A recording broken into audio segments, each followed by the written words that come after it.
23 मन सोना चढ़ाया था, इसके शिखर पर सोना मढ़वाया था। पंजाब से पूज्य गुरु नानक देव जी भी काशी आए थे, यहां सत्संग किया था। दूसरे सिख गुरुओं का भी काशी से विशेष रिश्ता रहा था। पंजाब के लोगों ने काशी के पुनर्निर्माण के लिए दिल खोलकर दान दिया था। पूरब में बंगाल की रानी भवानी ने बनारस के विकास के लिए अपना सब कुछ अर्पण किया। मैसूर और दूसरे दक्षिण भारतीय राजाओं का भी बनारस के लिए बहुत बड़ा योगदान रहा है। एक ऐसा शहर है जहां आपको उत्तर, दक्षिण, नेपाली, लगभग हर तरह की शैली के मंदिर दिख जाएंगे। विश्वनाथ मंदिर इसी आध्यात्मिक चेतना का केंद्र रहा है और अब ये विश्वनाथ धाम परिसर अपने भव्य रूप में इस चेतना को और ऊर्जा देगा। साथियों, दक्षिण भारत के लोगों की काशी के प्रति आस्था, दक्षिण भारत का काशी पर और काशी का दक्षिण भारत पर प्रभाव हम सब भली भांति जानते हैं। एक ग्रंथ में लिखा है, तेनो पयाथेन कदाचनात् वाराणसीम पाप निवारणं आवादी वाणी बलिना सविष्यन विलोक्य लीला वासरे विलिप्ता। कन्नड़ भाषा में कहा गया है, यानी जब सदगुरु माधवाचार्य जी अपने शिष्यों के साथ चल रहे थे तो उन्होंने कहा था कि काशी के विश्वनाथ पाप का निवारण करते हैं। उन्होंने अपने शिष्यों को काशी के वैभव और उसकी महिमा के बारे में भी समझाया। साथियों, सदियों पहले की यह भावना निरंतर चली आ रही है। मां कवि सुब्रमण्यम भारती काशी प्रवास ने जिनके जीवन की दिशा बदल दी, उन्होंने एक जगह लिखा है, तमिल में लिखा है, काशी नगर पुलवर पेसुम उरई दान कांजी इल के पदर कोर खरूबी सेवोम। यानी काशी नगरी के संत कवि का भाषण कांचीपुर में सुनने का साधन बनाएंगे। काशी से निकला हर संदेश ही इतना व्यापक है कि देश की दिशा बदल देता है। वैसे मैं एक बात और कहूंगा, मेरा पुराना अनुभव है। हमारे घाट पर रहने वाले, नाव चलाने वाले कई बनारसी साथी तो, और आपने भी कभी अनुभव किया होगा, तमिल, कन्नड़ा, तेलुगु, मलयालम इतनी फर्राटेदार तरीके से बोलते हैं कि लगता है कि कहीं केरला, तमिलनाडु या कर्नाटक तो नहीं आ गए। अब इतना बढ़िया बोलते हैं। साथियों, भारत की हजारों सालों की ऊर्जा ऐसे ही तो सुरक्षित रही है, संरक्षित रही है। जब अलग अलग स्थानों के क्षेत्रों के सूत्र से जुड़ते हैं तो भारत एक भारत श्रेष्ठ भारत के रूप में जागृत होता है। इसलिए हमें सौराष्ट्र सोमनाथम से लेकर अयोध्या, मथुरा, माया, काशी, कांची, अवंतिका का हर दिन स्मरण करना सिखाया जाता है। हमारे यहां तो 12 ज्योतिर्लिंगों के स्मरण का ही फल बताया गया है। तस्य तस्य फल प्राप्ति ही भविष्यति न संशय। यानी सोमनाथ से लेकर विश्वनाथ तक 12 ज्योतिर्लिंगों का स्मरण करने से हर संकल्प सिद्ध हो जाता है, इसमें कोई संशय ही नहीं है। ये संशय इसलिए नहीं है क्योंकि स्मरण के बहाने पूरे भारत का भाव एकजुट हो जाता है, और जब भारत का भाव आ जाए तो संशय कहां रह जाता है, असंभव क्या बचता है। साथियों, ये भी सिर्फ संयोग नहीं है कि जब भी काशी ने करवट ली है, कुछ नया किया है, देश का भाग्य भी बदला है। बीते 7 वर्षों से काशी में चल रहा विकास का महायज्ञ आज एक नई ऊर्जा को प्राप्त कर रहा है। काशी विश्वनाथ धाम का लोकार्पण भारत को एक निर्णायक दिशा देगा, एक उज्जवल भविष्य की तरफ ले जाएगा। ये परिसर साक्षी है हमारे सामर्थ्य का, हमारे कर्तव्य का। अगर सोच लिया जाए, ठान लिया जाए, तो असंभव कुछ भी नहीं है। हर भारतवासी की भुजाओं में वो बल है, हर भारतवासी की भुजाओं में वो बल है जो अकल्पनीय को साकार कर देता है। हम तब जानते हैं, हम तपस्या जानते हैं, देश के लिए दिन रात खपना जानते हैं। चुनौती कितनी ही बड़ी क्यों ना हो, हम भारतीय मिलकर उसे परास्त कर सकते हैं। विनाश करने वालों की शक्ति कभी भारत की शक्ति और भारत की भक्ति से बड़ी नहीं हो सकती। याद रखिए, वैसी दृष्टि से हम खुद को देखेंगे, वैसी ही दृष्टि से विश्व भी हमें देखेगा। मुझे खुशी है कि सदियों की गुलामी ने हम पर जो प्रभाव डाला था, जिस हीन भावना से भारत को भर दिया गया था, अब आज का भारत उससे बाहर निकल रहा है। आज का भारत सिर्फ सोमनाथ मंदिर का सौंदर्यीकरण ही नहीं करता, बल्कि समंदर में हजारों किलोमीटर ऑप्टिकल फाइबर भी बिछा रहा है। आज का भारत सिर्फ बाबा केदारनाथ मंदिर का जीर्णोद्धार ही नहीं कर रहा, बल्कि अपने दमखम पर अंतरिक्ष में भारतीयों को भेजने की तैयारी में जुटा है। आज का भारत सिर्फ अयोध्या में प्रभु श्री राम का मंदिर ही नहीं बना रहा, बल्कि देश के हर जिले में मेडिकल कॉलेज भी बना रहा है। आज का भारत सिर्फ बाबा विश्वनाथ धाम को भव्य रूप ही नहीं दे रहा, बल्कि गरीब के लिए करोड़ों पक्के घर भी बना रहा है। साथियों, नए भारत में अपनी संस्कृति का गर्व भी है और अपने सामर्थ्य पर उतना ही भरोसा भी है। नए भारत में विरासत भी है और विकास भी है। आप देखिए, अयोध्या से जनकपुर आना जाना आसान बनाने के लिए राम जन्म की मार्ग का निर्माण हो रहा है। आज भगवान राम से जुड़े स्थानों को रामायण सर्किट से जोड़ा जा रहा है और साथ ही रामायण ट्रेन चलाई जा रही है। बुद्ध सर्किट पर ही काम हो रहा है, तो साथ ही कुशीनगर में इंटरनेशनल एयरपोर्ट भी बनाया गया है। करतारपुर साहिब कॉरिडोर का निर्माण किया गया है, तो वहीं हेमकुंड साहिब जी के दर्शन आसान बनाने के लिए रोपवे बनाने की भी तैयारी है। उत्तराखंड में 4 धाम सड़क महापरियोजना पर भी तेजी से काम जारी है। भगवान विट्ठल के करोड़ों भक्तों के आशीर्वाद से श्री संत ज्ञानेश्वर महाराज पालकी मार्ग और संत तुकाराम महाराज पालकी मार्ग का भी काम अभी कुछ हफ्ते पहले शुरू हो चुका है।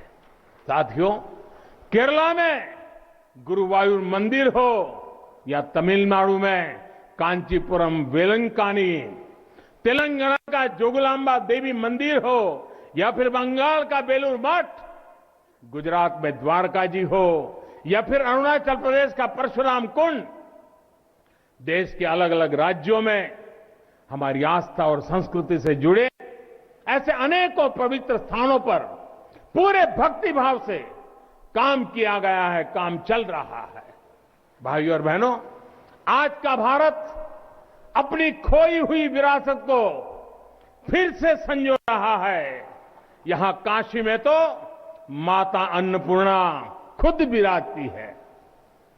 मुझे खुशी है कि काशी से चुराई गई मां अन्नपूर्णा की प्रतिमा 1 शताब्दी के इंतजार के बाद, 100 साल के बाद अब फिर से काशी में स्थापित की जा चुकी है। माता अन्नपूर्णा की कृपा से कोरोना के कठिन समय में देश ने अपने अन्न भंडार खोल दिए, कोई गरीब भूखा न सोए इसका ध्यान रखा, मुफ्त राशन का इंतजाम किया। साथियों, जब भी हम भगवान के दर्शन करते हैं, मंदिर आते हैं, कई बार ईश्वर से कुछ मांगते हैं, कुछ संकल्प लेकर भी जाते हैं। मेरे लिए तो जनता जनार्दन ईश्वर का रूप है। मेरे लिए हर भारतवासी ईश्वर का ही अंश है। जैसे सब लोग भगवान के पास जाकर के मांगते हैं, जब मैं आपको भगवान मानता हूं, जनता जनार्दन को ईश्वर का रूप मानता हूं, तो मैं आज आपसे कुछ मांगना चाहता हूं। मैं आपसे कुछ मांगता हूं। मैं आपसे अपने लिए नहीं, हमारे देश के लिए 3 संकल्प चाहता हूं। भूल मत जाना, 3 संकल्प चाहता हूं और बाबा की पवित्र धरती से मांग रहा हूं। पहला, स्वच्छता, दूसरा, सृजन और तीसरा, आत्मनिर्भर भारत के लिए निरंतर प्रयास।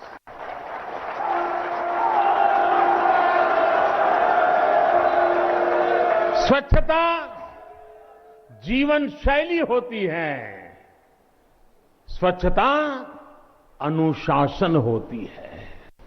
ये अपने साथ कर्तव्यों की एक बहुत बड़ी श्रृंखला लेकर आती है। भारत चाहे जितना ही विकास करे, स्वच्छ नहीं रहेगा तो हमारे लिए आगे बढ़ पाना मुश्किल होगा। इस दिशा में हमने बहुत कुछ किया है, लेकिन हमें अपने प्रयासों को और बढ़ाने होंगे। कर्तव्य की भावना से भरा आपका एक छोटा सा प्रयास देश की बहुत मदद करेगा। यहां बनारस में भी, शहर में, घाटों पर स्वच्छता को हमें एक नए स्तर पर लेकर जाना है। गंगा जी की स्वच्छता के लिए उत्तराखंड से लेकर बंगाल तक कितने ही प्रयास चल रहे हैं। नमामि गंगे अभियान की सफलता बनी रहे, इसके लिए हमें सजग होकर काम करते रहना होगा। साथियों, गुलामी के लंबे कालखंड में हम भारतीयों का आत्मविश्वास ऐसा तोड़ा कि हम अपने ही सृजन पर विश्वास खो बैठे। आज हजारों वर्ष पुरानी इस काशी से मैं हर देशवासी का आह्वान करता हूं, पूरे आत्मविश्वास से सृजन करिए, इनोवेट करिए, इनोवेटिव तरीके से करिए। जब भारत का युवा कोरोना के इस मुश्किल काल में सैकड़ों स्टार्टअप बना सकता है, इतनी चुनौतियों के बीच 40 से ज्यादा यूनिकॉर्न बना सकता है, वो भी ये दिखाता है कुछ भी कर सकता है। आप सोचिए, एक यूनिकॉर्न यानी स्टार्टअप करीब करीब 7 हजार करोड़ रुपए से भी ज्यादा का है और पिछले 1-1.5 साल में बना है। इतने कम समय में यह अभूतपूर्व है। हर भारतवासी जहां भी है, जिस भी क्षेत्र में है, देश के लिए कुछ नया करने का प्रयास करेगा, तभी नए मार्ग मिलेंगे, नए मार्ग बनेंगे और हर नई मंजिल पाकर रहेंगे। भाई और बहनों, तीसरा एक संकल्प जो आज हमें लेना है वो है आत्मनिर्भर भारत के लिए अपने प्रयास बढ़ाने का। ये आजादी का अमृत काल है। हम आजादी के 75वें साल में हैं। जब भारत 100 साल की आजादी का समारोह बनाएगा तब का भारत कैसा होगा, इसके लिए हमें अभी से काम करना होगा। और इसके लिए जरूरी है हमारा आत्मनिर्भर होना। जब हम देश में बनी चीजों पर गर्व करेंगे, जब हम लोकल के लिए वोकल होंगे, जब हम ऐसी चीजों को खरीदेंगे जिसे बनाने में किसी भारतीय का पसीना बहा हो, तो इस अभियान को मदद करेंगे। अमृत काल में भारत 130 करोड़ देशवासियों के प्रयासों से, सबके प्रयासों से आगे बढ़ रहा है। महादेव की कृपा से, हर भारतवासी के प्रयास से हम आत्मनिर्भर भारत का सपना सच होता देखेंगे। इसी विश्वास के साथ मैं बाबा विश्वनाथ के, माता अन्नपूर्णा के, काशी कोतवाल के और सभी देवी देवताओं के चरणों में एक बार फिर प्रणाम करता हूं। इतनी बड़ी तादाद में देश के अलग अलग कोने से पूज्य संत महात्मा पधारे हैं। ये हमारे लिए, मुझ जैसे एक सामान्य नागरिक के लिए ये सौभाग्य की पल है। मैं सभी संतों का, सभी पूज्य महात्माओं का सर झुका करके हृदय से अभिनंदन करता हूं, प्रणाम करता हूं। मैं आज सभी काशीवासियों को, देशवासियों को फिर से बधाई देता हूं, बहुत बहुत शुभकामनाएं देता हूं। हर हर महादेव, हर हर महादेव, हर हर महादेव।